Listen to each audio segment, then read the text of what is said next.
I want to bring in CNN military analyst Admiral James Stavridis, the former NATO Supreme Allied Commander. Thank you so much for being here with us. I know that you have been on our air with our viewers throughout the day. But I do want to start first with what we were getting at there with Kristen and a little bit with Natasha, which is this idea that the president was presented with a number of options, a number of military options. There were some that were likely much more limited in what they were doing. This one seems to be pretty large. How would you assess the choice that he's made, and what are your thoughts around the size and scale of these attacks? He has clearly chosen to go big or go home, and his options included, as you and I have talked about on air, continuing a purely diplomatic path, using a kind of a limited, very limited, articulating, hey, this is just a couple of quick strikes to focus our minds on the negotiation, or what appears to have happened, which is a big campaign. I'd emphasize we're at the beginning of the beginning. And 2 points to be made. One, this is a lot of U.S. troops in combat, in harm's way, 50,000 plus. Whatever your tradition is, say a prayer, raise a glass, wherever you are in the political spectrum, please support our troops in this moment. And I think the second point to be made here, Jessica, is that as this unfolds, things are going to change constantly, and it's uncertain where they go. One of the World War II generals said once, when you start a war, it's like opening a door into a dark room.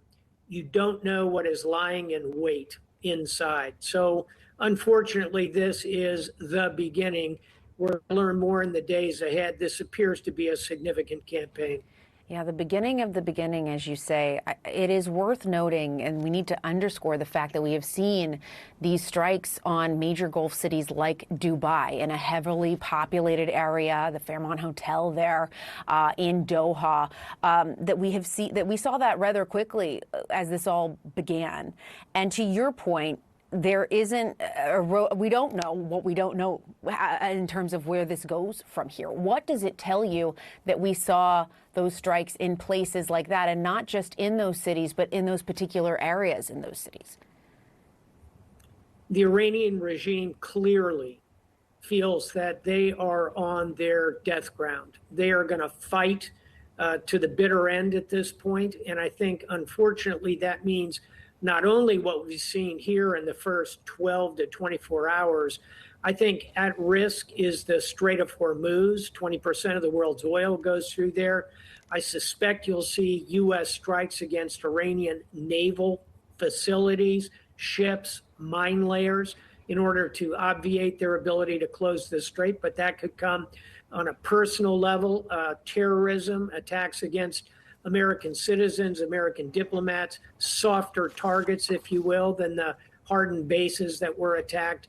And then finally, you can't discount to the north of Israel, Hezbollah still has a significant number of surface-to-surface missiles. Those could be placed in play. That's largely, I believe, why the carrier strike group centered around USS Ford is operating in those waters off of Tel Aviv and Lebanon right now. So more to come. And you just laid out what could potentially be coming. Based on what we've seen so far and your experience, do you think this can be won by air power alone from the air? I do not. And we have tried to win in other scenarios strictly with air power. The two closest scenarios, worth looking at both of them, 1999 in the Balkans and 2011, the Libyan War. I led NATO forces in the Libyan War. NATO only had air and sea forces, much like this. But crucial difference, the Libyan rebels were well armed, relatively capable, somewhat trained. We had a force on the ground. It wasn't NATO forces. Here, you're going to have to rely on the people of Iran, who are untrained. I think they're brave and passionate. They may step up, but they don't have the weapons, don't have the training. We need to, if we are going to rely on the people of Iran to overthrow this government, we need to get them weapons, some kind of guidance, Starlink capability, communications, all of that they will need. They're not going to be able to simply walk out with empty hands and overthrow this regime. Yeah, and probably questions too about like Israeli forces, special forces, or intelligence. Are they on the ground there? Might they play a role?